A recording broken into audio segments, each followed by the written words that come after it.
Corona का खतरा फिलहाल खत्म होता नहीं दिख रहा है। वायरस के नए नए वेरिएंट्स की वजह से अब इसकी तीसरी लहर के आने की बात होने लगी है। सरकार के प्रधान वैज्ञानिक सलाहकार के विजय राघवन के साथ तमाम एक्सपर्ट्स इस बारे में चेतावनी दे चुके हैं।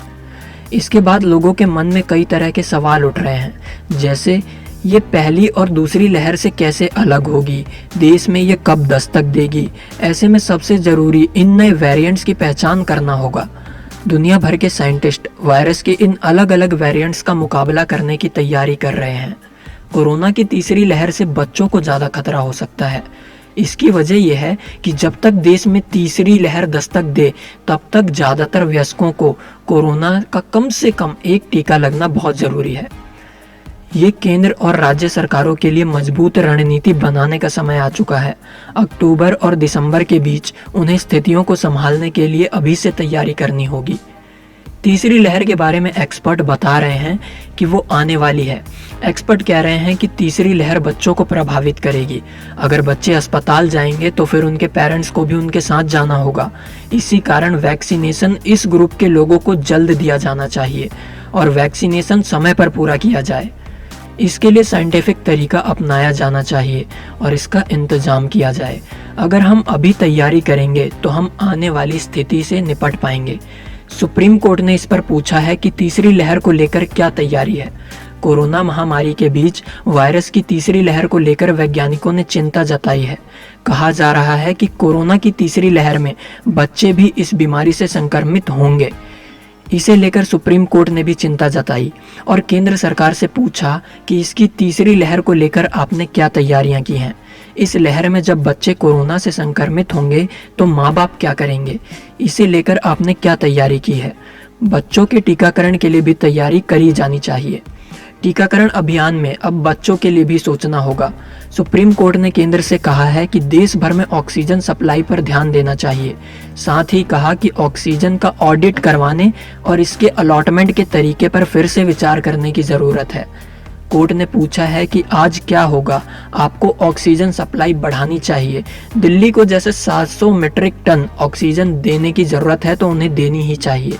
इस वक्त हेल्थ प्रोफेशनल पूरी तरह से थक चुके हैं। आप बेहतर स्वास्थ्य सुविधाएं कैसे सुनिश्चित करेंगे।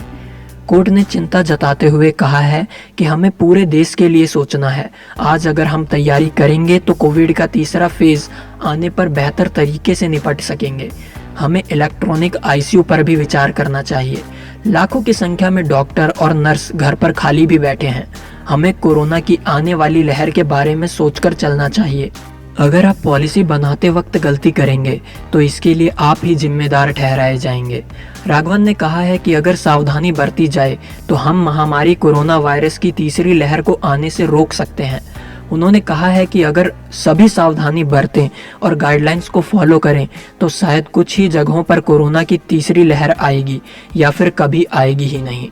हालांकि 2 दिन पहले राघवन ने ही ये कहा था कि कोरोना की तीसरी लहर को कोई नहीं रोक सकता, क्योंकि वायरस रूप बदलता जा रहा है। कोरोना की तीसरी लहर आएगी या नहीं, ये इस बात पर निर्भर करता है कि हम सब किस तरह से गाइडलाइंस का पालन करते हैं। व्यक्तिगत स्तर पर, लोकल स्तर पर, राज्य स्तर पर और सभी जगह अगर सावधानी बरतें और गाइडलाइंस का पालन करें तो कोरोना की तीसरी लहर को आने से रोक सकते हैं। उन्होंने कहा है कि ये सुनने और बोलने में मुश्किल लगता है, लेकिन ये मुमकिन है और इसे मुमकिन हम लोग ही कर सकते हैं। उन्होंने कहा है कि सावधानी बरतने को लेकर, सर्विलांस को लेकर, कंटेनमेंट, टेस्टिंग और ट्रीटमेंट, इन सभी को गाइडलाइंस से फॉलो किया जाए तो कोरोना को रोका जा सकता है। ये मुश्किल नहीं है। राघवन ने कहा है कि दुनिया भर में और भारत में अलग अलग जगह अलग अलग वक्त में पीक आया है और ये समझना जरूरी है कि कब और क्यों संक्रमण बढ़ता है। उन्होंने कहा कि संक्रमण तब बढ़ता है जब कोरोना वायरस को मौका मिलता है। अगर उसे मौका ही नहीं मिलेगा तो संक्रमित भी नहीं कर पाएगा। जिन लोगों ने वैक्सीन ली है, मास्क पहनते हैं, पूरी सावधानी बरतते हैं, वो पूरी तरह से सुरक्षित हैं। लेकिन अगर वायरस को नए मौके मिलेंगे तो केस भी बढ़ेंगे। ऐसे लोग भी हो सकते हैं जो पहले सावधानी बरतते थे लेकिन बाद में लापरवाह हो गए या वैक्सीन लेने के बाद में लापरवाह हो गए। ऐसे में भी केस बढ़ते हैं। उन्होंने कहा कि कोरोना के फैलने के साइज को कम करना और इसकी फ्रीक्वेंसी को कम करना हमारे हाथ में है।